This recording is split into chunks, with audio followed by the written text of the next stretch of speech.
दोस्तों, मेरा नाम कपिल नायक है। जैसा कि आपको पता था कि बागेश्वर धाम सरकार का नागपुर की कथा से विरोध देखने को मिल रहा था, तो श्याम मानव है उसके द्वारा एक शिकायत दी गई थी कि अंधविश्वास फैला रहे हैं बागेश्वर धाम सरकार।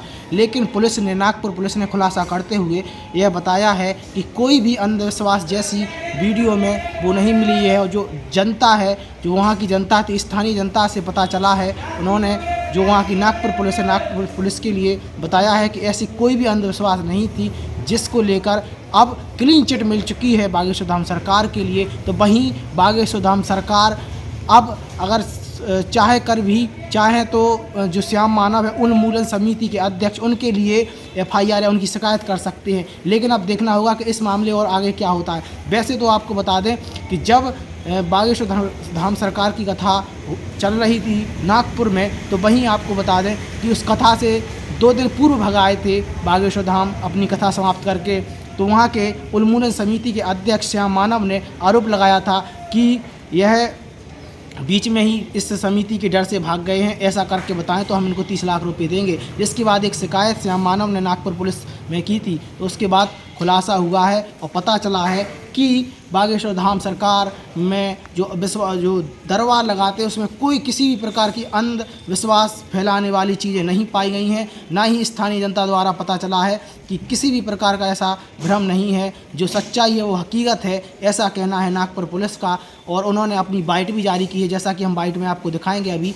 अब देखना होगा कि आगे क्या होता है। वैसे भी मीडिया के सामने भी समक्ष आ चुके हैं और कुछ भी सही से अभी तक कुछ ऐसी चीज़ें नहीं हैं जो साक्षात बताई हैं, जो कुछ उनके पास भी हैं। तो अब देखना होगा कि क्या बागेश्वर धाम सरकार क्या कार्रवाई करवाते हैं श्याम मानव के खिलाफ। धीरेन्द्र महाराज जी का जो नागपुर में वास्तव्य 5 जनवरी से 11 जनवरी के दरमियान था, और विशेष करके जो 7 और 8 जनवरी को जो दिव्य दरबार हुआ था, उसके पूरे वीडियोज़ की बारीक तरीके से अवलोकन पहानी पुलिस के द्वारा की गई है। इसमें बेसिकली किसी भी प्रकार का अंधश्रद्धा को फैलाया जा रहा है या अंधश्रद्धा निर्मूलन कायदा 2013 या ड्रग एंड कॉस्मेटिक्स एक्ट के तहत गुनाह होता है नहीं है, ऐसे निष्कर्ष पे हम पहुँचे हैं। और इस प्रकार की उनको सूचना आज दी जा रही है। देखिए, सबसे पहले पुलिस किसी भी प्रकार के दबाव में नहीं है। पुलिस वीडियोस की बहुत बारीक तरीके से उसकी हम स्टडी कर रहे थे, उसकी ट्रांसक्रिप्ट बनाई गई थी, और जो बॉर्डर लाइन इश्यूज थे उसको बहुत बारीक तरीके से देखा गया है। और देखने के बाद हम इस निष्कर्ष पे पहुंचे हैं।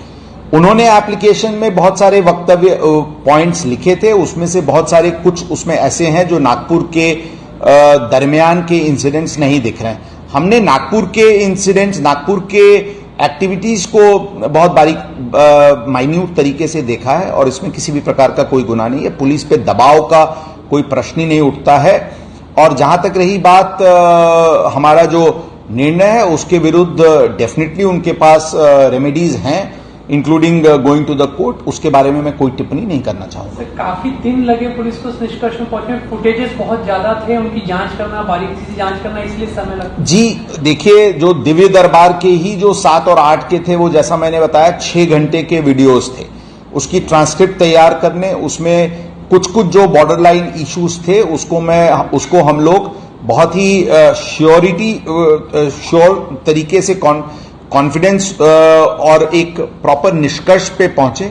इसके लिए टाइम जरूर लगा है, लेकिन किसी भी प्रकार का इसमें कोई ऑफेंस मेकआउट होता है, ऐसी बात नहीं है। सर, हमने देखा इस पूरे मामले में काफी विवाद हुआ, नेशनल लेवल पे विवाद हुआ है, तो क्या मानते हैं नागपुर पुलिस की ओर से धीरेन्द्र शास्त्री महाराज को क्लीन चिट नागपुर पुलिस से दी है? देखिए, नागपुर शहर पुलिस किसी को क्लीन चिट या वो का विषय नहीं है।